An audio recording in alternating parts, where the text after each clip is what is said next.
За сайн мэцгэн бид нар өнөөдөр Д витамины талаар ярилцахаар анагаахын шинжлэх ухааны үндэсний их сургуулийн биохимийн тэнхимийн багш, анаах ухааны доктор Од гэрэл эмчийг бол урьж оролцуулж байна. За сайн байна уу танд энэ өдрийн мэндийг хүргэе. Сайн байна уу?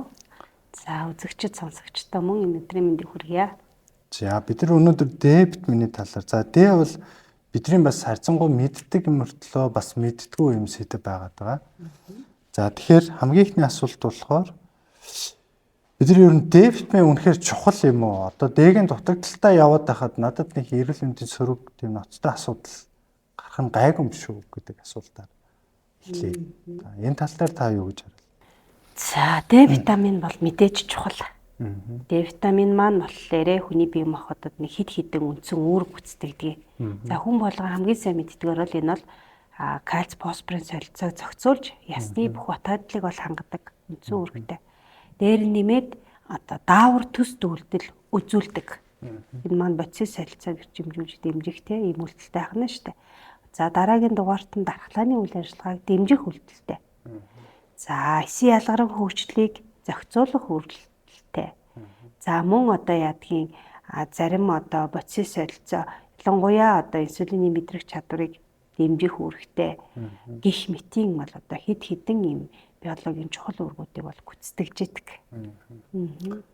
Өөрөөр нөгөө инсулины мэдрэх чанар гэхээр зүгээр сахарын өвчнөөс одоо урьдчилан сэргийлнэ гэдэг ингэж ойлгож байна шүү дээ.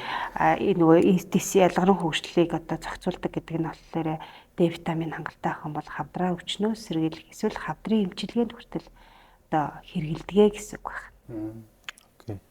За тэгвэл Д витамин үнэхээр чухал юм байна. Маш олон эргэтэн систем нөлөөлдөг тий. Чимээр даавар төстэй гэхээр бол маш олон одоо бие махбодын үйл ажиллагаанд бол зэрэг оролцоод явдаг ийм одоо витамин байх нэ. За тэгэхээр нөгөө Д витамин маань за үнэхээр чухал юм байна. Тэгэхээр монголчуудад одоо яг Д-ийн төвшин үнэхээр хангалттай төвшөнд байж чадчихна уу? Ер нь Монголд одоо Д-ийн дутагдлын хэмжээ одоо яг өнөөдрийн байдлаар те ямар хувь хэмжээнд байгаа. За Д витамин бол чухлаа. Тэгтэл манай Монгол улс өөрөө одоо газар зүйн бүсэллүүрийн хувьд за тэгээд нарны тусгалын хувьд за агаарын бохирдлын хувьд ч гэдэг юм уу те ер нь бол яг үгээр Д хангалттай бүс нутагт оршдог нэг талаас. Зүй нь бол арьсанд орох өхнөөс нарны хян туяаны нөлөөгөөр нийлэгжүүлээд авах чадвартай. Тэгтэл бид нар биеийнхээ ил хэсгийг гаргаад одоо ингээд 50% нийл гаргаад явах үйлрэл бол цөөхөн байдаг учраас авах боломж хомос байдаг бахан. Нөгөө талаас бас нэг авдаг их сурвалж бол хоол байдаг. За бид нар одоо юу гэдгийг тослог заагсч гэдэг юм уу те эсвэл өндөгний шар хангалттай идэж одоо дэгээр баяжуулсан сүү уух ч гэдэг юм уу те ийм дэтэй бүтээгдэхүүнүүдийг хүнсээр хангалттай авч чаддаг учраас бид нар бас авч чаддаг юм байна. Ийм учраас яадаг вэ гэхээр монгол хүмүүсүүдийн дунд Д дутагдал түгээмэл байдаг. Дунджаар бодоод үзэхэд бол монголчуудын дунд Д витамины дутагдал 80-90% тохиолддог гэсэн. За зарим бүлэг хүүхдүүдэд за жирэмсэн хөхүүл эхчүүдэд бол 94-5% хүртэл Д-ийн дутагдaltaй байна гэсэн үндэсний хоолт хэжээлийн судалгаанууд бол гарсан байна. Тэгэхээр одоо 80-90% гэдэг чинь энгийнээр бол нэг 10-ны одоо 8-9 тий. Одоо яг энэ бичлэгийг мадад үзэж байгаа хүмүүс байх юм бол 10-ны 8-9 нь бол Д-ийн дутагдaltaй. Тэгэхээр энэ чинь нөгөө талдаас энгийнээр дүгнэж харах юм бол одоо Д бол та түрүүлсэн хоол болон нарнаас авдаг гэдэг юм хоёр замаар бид Д-г авдаг. Гэтэл 10-ны 8-9 Д-ийн дутагдaltaй байна л гэдэг чинь нөгөө талдаа бидэрт хоолноос болон нарнаас авч чадахгүй нэ л гэсэн үг шүү дээ энгийнээр бол тийм. Яг үнэ. За окей. Тэгэхээр одоо яг бид нөгөө нэг Д тэгвэл үнэхээр хэрэгтэй. Гэхдээ бид нар дутагдaltaй байгаад байна. Тэгэхээр бид нар яаж одоо Д витаминыг илүү үр дүнтэйгээр нөхөж авах юм бэ? Бид нар ер нь Д-ийн дутагдлаас яаж салах юм те? Ямар арга хэмжээ авах вэ? Маш олон өдрөмжөнд орж ирсэн зүйл бол ийгдэсдэх Д витамины төвшөнгөө тодорхойлуулад за тэгээд дутагдaltaй байна уу? Хүнд хэлбэрийн дутагдaltaй байна уу? Тэ одоо дутагдах эрсдэлтэй байна уу гэдгээ тодорхойлоод тэгээд бид нар яах ёстой вэ гэхээр эмчилгээний тунгаар нөхөж авах хэрэгтэй. За цусан дах Д витамины төвшин одоо 10 нанограмм миллилитр хүртэл ах юм бол бид нар хүнд зэргийн Д витамины дутагдaltaй гэж үздэг. За энэ тохиолдолд яадаг вэ гэхээр эмчилгээний тунгаар хамгийн түрүүнд нөхөж авна гэсэн үг. За хүнд цэргийн дутагдaltaй байгаа тохиолдолд 50,000-та дээг бид нэр 7 хоногт нэг удаа нийт одоо 12 удаа гэж бид нар 100,000 эдийн нийц болгож одоо ээлцдэг эмчилгээний тунг тооцоод ингэжээж бид нар бол яг эмчилгээний тун ханлаа гэж үзээд үргэлжлүүлээд сэргийлэх тун руу орж барьдаг гэсэн. 10-аас 20 хооронд байгаа тохиолдолд эмчилгээний тунг бид нэр 7 хоногт нэг удаа 50,000 нэгжээр тэгээд бид нар 400,000 дээр аваачиж эмчилгээний тун ханлаа гэд үргэлжлүүлээд урьдчилан сэргийлэх тун руу оруулдаг. За тэгвэл бид нар 20-30 хооронд авах юм бол 200,000-ыг авах нь шүү дээ. 7 хоногт нэг удаа нийт 4-7 хоног хэрэглээд 200,000 эдийн нийцийг авч иж эмчилгээний тун авлаа гэж үзээд цаашаа за одоо улирлаасаа шалтгаалаад одоо 2,000 4,000 нэгжээр яах нь урьдчилан сэргийлэх тунгаар барьдгаа гэж үзсэн. Окей. Сайн нэг та 400,000 200,000 гэж ингээд тунгууд ярьлаа шүү дээ. Тэрэн зүгээр яг энгийнээр тайлбарлах юм бол нөгөө 50,000-та нэгжээ 7 хоногт нэг удаагаар 8-7 хоног уух. Тий, яг 8-7 хоног 4-7 хоног болохоор 7 хоногт нэг удаагаар 4-7 4 шигийг л уuna гэсэн үг шүү дээ. Ер нь бол цаана бол 4, 8, 12-ын л асуудал яригдж байгаа. 4 шигийг уух, 8 шигийг уух, 12-ыг уух. Гэтэ 7 хоногт нэг удаа. 7 хоногт нэг удаа. Энгийнээр бол гэсэн үг тий. За энэ тохиолдолд нөгөө цусан дах төвшнөөсөө хамаарат хэд хоног уух вэ гэдгийг шийдэж явж байгаа юм. Яг хэд хоног уух вэ? Эмчилгээний тунгаар уух вэ? Гэдгийг бол шийднэ. За одоо нөгөө нэг дээг бид нар окей ингээд эмчилгээний тунгаар нөхөд авчлаа. За давчгандаа бол одоо дээгээ бид нар хангалттай байлаа үл эхлээд очиж шинжилгээ өгчих хэрэгтэй байна. За тэгээд дээд дутагдaltaй байна гэж гарах юм бол та 50,000 нэгжтэй дээг 4 7 хоногт нэгээр 4-ыг авах юм уу 8-ыг авах юм уу 12-ыг авах юм уу гэдгийг цусан дах дээгээ харж байгаа шийдчих болох юм байна. За энэ бол хвшлийн эмч мод зөвлөд явчих байх. За нөгөө талдаа болохоор дээгээ нөхчлөө гэхэд нөгөө нөхсөн дээгээ хадгалах гэдэг нэг асуудал юм чухал байгаа. Энийг бас бид нар мэдчих хэрэгтэй байгаа тий. Тэгэхээр хадгалахын тулд бол таны хэлж байгаагаар улирлаасаа хамаарат бид нар 2,000-аар авах юм уу 4,000-аар авах юм уу гэдгийг шийдэх юм байна гэж бодлоо.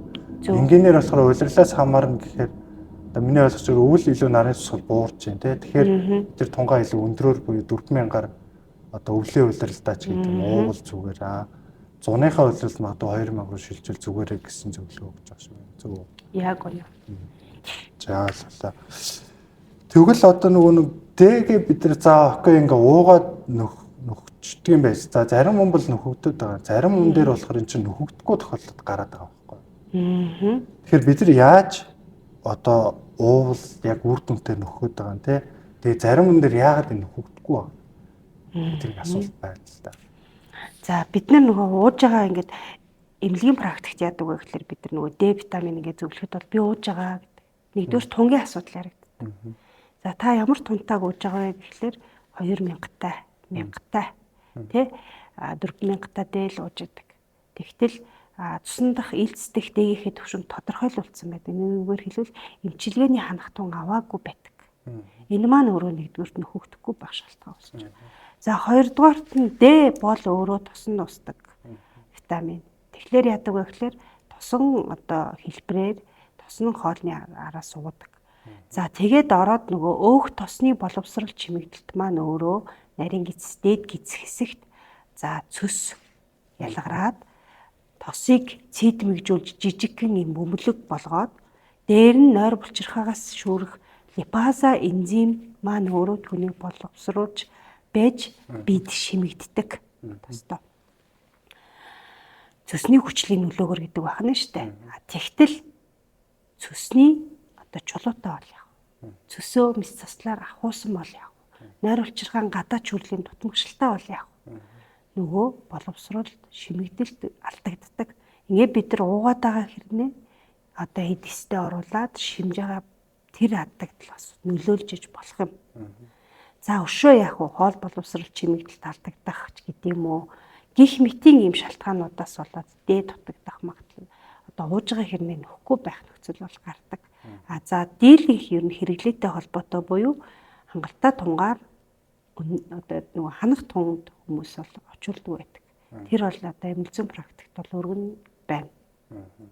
Тэгэхээр одоо нэгт бол тунгай буруу сонгож байна өөрөлдвөл дээд дутагдaltaй байгаад байхад баг тун сонгож уугаад байхад нөхөж чадахгүй байна тий. Хэвийн хэмжээнд очиж чадахгүй. Хоёр талаар уусан ч гэсэн шимэгдэх нь баг тохиолдол бас байна тий. Яг үнэ. Шимэгдэх нь баг тохиол за яг буруу тунгай сонгож байгаа тохиолдолд мэдээж зөв тунгай сонгоод өндөр тунгаар сонгоод ингээд уучвал тэр бол асуудал шийдэгдэж байна тий.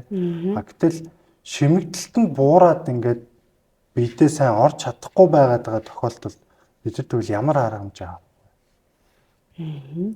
Одоо нөхөж авах юм. Тэгээ яг нөгөө үйлдвэрлэгч нар бол бас яг энэ асуудлуудыг бол маш одоо ухаалгаар шийдэж байгаа технологиуд бол гарч илаа л да. Жишээлбэл одоо Д витамина шимэгдэхэд хэлбэртэй липосом бүрхүүлтэй үйлдвэрлэж байна.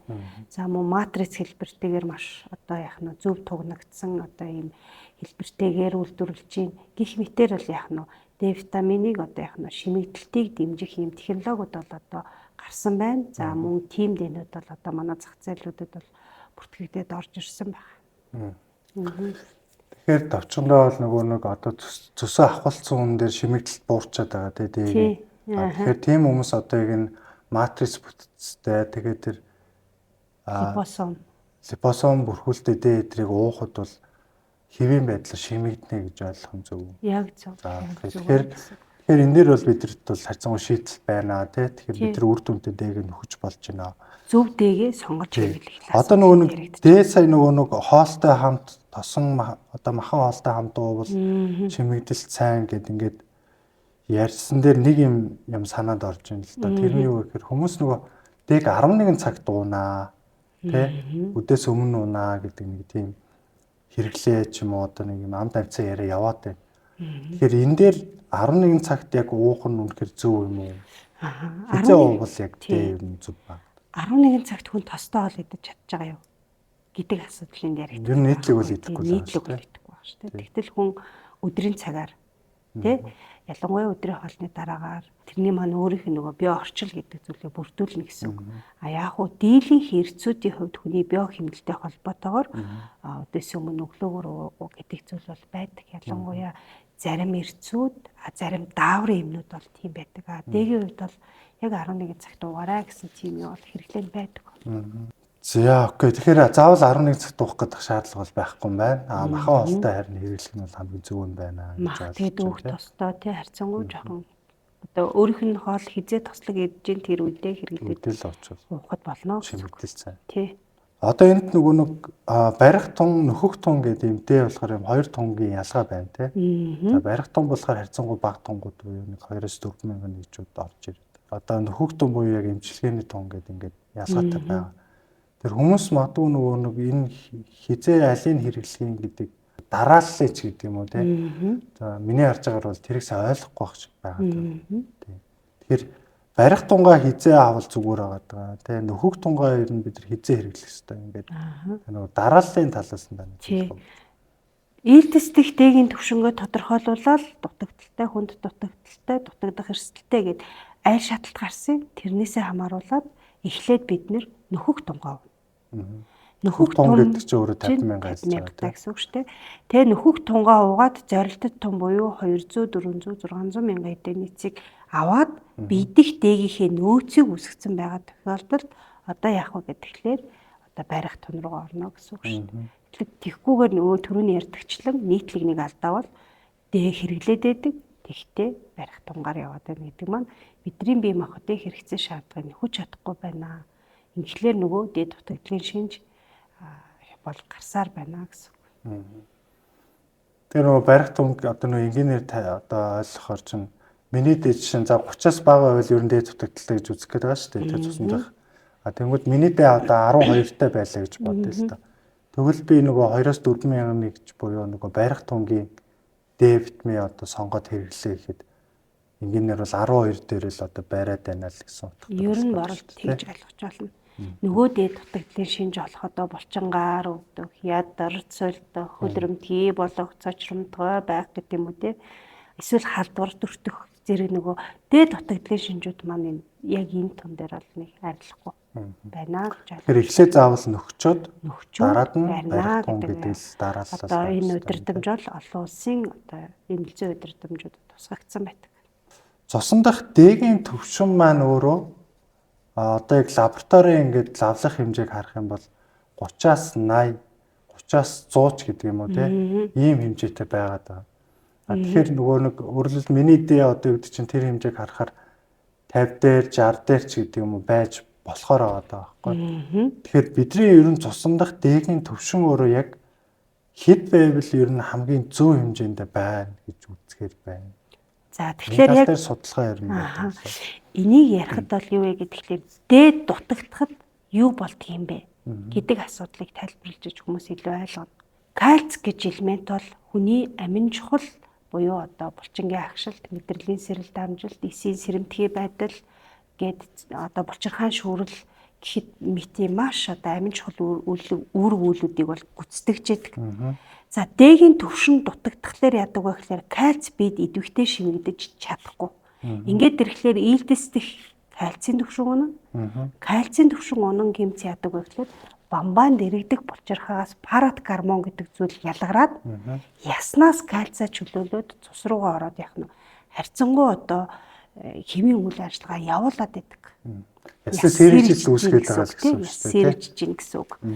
За тэгвэл дээгийн хэмжээг бид нар яагаад 30-аас 100 нанограммын хооронд байлгах гэдэг байгаа вэ гэхлээр энэ дээр судалгаа байдаг. За олон улсын эндокринологийн холбооноос хийсэн судалгаан дээр юу гэдэг вэ гэхээр дээд дутагдaltaй үед парат гормоны төвшин өндөр болт юм байна. Ингээд яснаас кальц чөлөөлөгдөд цусан дахь кальц хэвэн болт юм байна. Ясны сэрэгжилт болоод байгаа. Ясны сэрэгжилт болт юм байна. Дээгээ нөхөө дуугаад унахлаар цуснд өндөр байсан одоо парат гормоны төвшин тодорхой хэмжээгээр буудаг юм байна. Тэ? Ингээд яснаас кальц чөлөөлөгдөх үйл одоо хэвэн болт юм байна. Тэгвэл яадаг вэ гэхээр хизээ хамгийн таарамжтай том байна вэ гэхээр цусан дахь дээгийн төвшин 45-аас 50 нанограмм миллилитр дээр ирчихэд парат гормоны одоо яах нь ялгарл хэвийн төвшөнд ордог гэсэн. Ингэжээч хүн яах вэ гэхээр яснаас кальц чөлөөлөгдөхгүйгээр хоолноосоо хүн кальц аваад тэгээд одоо яах нь хүн хэвийн одоо яс бэх бүх бат тэгсэн хэрнээ цусан дахь кальцийн төвшрүүлэг хэвэн явах боломжтой байна гэсэн. Биднэрт нэг нийтлэг гардаг алдаа бол дутагдаад дэрхэл 35 дунгуут болчлоо гэдэг. Нэг үгээр хэлбэл энийг бид нар шал таазны дөрмээр ярихад бол бид нар дөнгөж одоо яах нь нормын шал төвшөнд авчраад хайчдаг. Зүүн бол бид нар тэр парат гормон тэр ясыг эвдэлж кальцийг уусгаж гаргаад байгаа тэр дааврыг хэвийн төвшөнд ортол буюу одоо нэг өөр хэлбэл яг энэ өрөөний дундуур авчрахын тулд бид нар бол 45-50 дээр ирвэл түүнээс хойш барихтун уужээж энэ бол яах нь зовир шаналгаа багтаа физиологийн хэвэн үйл явах боломжтой болно гэж үзэж болно. Тэгэхээр цусан дахь дээгийн төвшин бол 45-аас 50 дээр барих нь хамгийн зохимжтой байна. Оптимал гэж. 30-аас доошоо орж байгаа тохиолдолд бол хамгийн том асуудал бол ерөөсөө дээд дутагдлаас дамжаад ясны сэрэгжилт болоод байна тий. Дээгээ нөхөх хангалттай тун дээр барих тий. Нэг нь бол тодорхой хэмжээний кальциус сэргэлгээл баг тий. Энэ хоёр ч өөрөө нийлжиж ясны сэрэгжилтэд сэргийлнэ, ясны сэрэгжилтгүй байна гэдэг нөхцөл бүрдэж байна гэж ойлгож байна. Зөв. За үүн дээр нэг ямиг нэмэх хэлэхэд дээд дутагдaltaй байх өөрөө эсийн ялгараг хөгжил гэдэг зүйлийг хэвийн үлээ алдагдуулж идэг. Ингэснээс болоод одоо хавдар өвчлөл нэмэгдэх ч гэдэг юм уу. Дээд дутмагшилтай байхлаар халдвар төртөм хийж гэдэг юм уу. Дээд дутмагшилтай байвал бодисын солилцооны одоо гажуудал буюу одоо хам шинжид өртөмхий байдаг ч юм уу. Сахарын өвчин гэсэн үг шүү. Бас нөгөө холестерин өндөр дислипидеми гэх мэтийн одоо манай өвчлөлөөрөө тэргүүлэх шалтгаан болоод байгаа өвчнүүдийн гол одоо үндэслэл нь бас нэг шалтгаан нь дээд дутагдал өөрөө байдаг. Тэгэхээр бид нар нөгөө эмчилгээний тунгаар дээгээ нөхгүй байгаа байдал маань өөрөө дараагийн одоо аминд халтаа өвчнүүд үүсэх шалтгааныг нөхцөлдүүлдэг гэж ойлгож байна. Одоо тийм ээ. Архаг суур өвчний л одоо шалтгаан болж байна гэсэн үг. Окей. За тэгэхээр бид нар одоо D витамин А Монголд бол дутагдaltaй байгаа нь бол тодорхой байгаа тийм. Тэгэхээр бид нар D витамин үр дүнтэй зөв аргаар нөхөх Тэгэхээр эхлээд бид нэр заавал эмчилгээний тунгаа авчиж араас нь барих тун гэдэг рүү орох хэрэгтэй. Тэгвэл анханасаа ингээд барих тунгаар бол уугаад бас нэг тийм ялангуяа дутагдaltaй хүн дээр бол үр дүн байхгүй гэдэг рүү санал нэгдэж ах шиг байна тий. Тэгэхээр нөгөө нэг одоо эмэгтэйчүүд бол жирэмсэн дээр магадгүй дээгийн дутагдал яаж сөргөөр нөлөөлдөг энэ дээр ер нь судалгаа байдгүй тий магадгүй юм санагдаж байна. Олон улсын эмэгтэйчүүдийн одоо холбооноос гаргасан сэтгүүл өгүүлэл одоо удирдамжуудад бол бас Д витамины дутагдал бол эмэгтэйчүүд ялангуяа нөхөн өрчгүй төрөх насны эмэгтэйчүүдэд бол нэлбэг байна. Монгол орны хувьд болохоор үндэсний холт ажлын 6 дугаар судалгаан дээр ч гэсэн жирэмсэн хөхүүл хүмүүсүүдэд 95% байна гэдэг нь бол тогтоогдсон. За Д витамины нэг хамгийн гол үйлдэл бол нэгдүгээр үйлдэл нь би түрүүн анх ярихдаа даавар төст үйлдэлтэй. Тэр одоо цөмийн VDR гэдэг рецептор аа. Дэг хүлээж аваад бодис солилцоог нь зохицуулдаг. Тэр рецептор бол эмэгтэй хүний нөхөн өрчгүй эргэтэн болох өөндөг өвч, умаа сарстад байдаг. Тэгэхээр яах вэ гэхээр Д витамины дутагдaltaй хүнд бол яах вэ гэхээр сарын тэмдгийн хэвийн үйл ажиллагаа алдагдаж болно. Сарын тэмдгийн мөчлөг алдагдаж болно. Өндгийн эсийн хэвийн үйл ажиллагаа алдагдаж болно. 3 дугаарт үр тогтоод эвсэл үр үүсээд умаан хүндэд ирээд бэхлэгдэх үйл явц бас алдагдаж болно гэсэн үг байна. За энэ нөхөн өрчгүй хувьд бол. За нөгөө талаасаа бас нэг гардаг юм нь за хэрэг Д витамины төвшин бол бага байлаа, тодорхой хэмжээнд бага байлаа. Тэгээд би жирэмслээ гэж үзэхэд бол жирэмсний эхний болон хожим үеийн хордлогын шинж тэмдгүүд одоо үүсэх эрсдэл өндөртэй болдог гэсэн үг байдаг.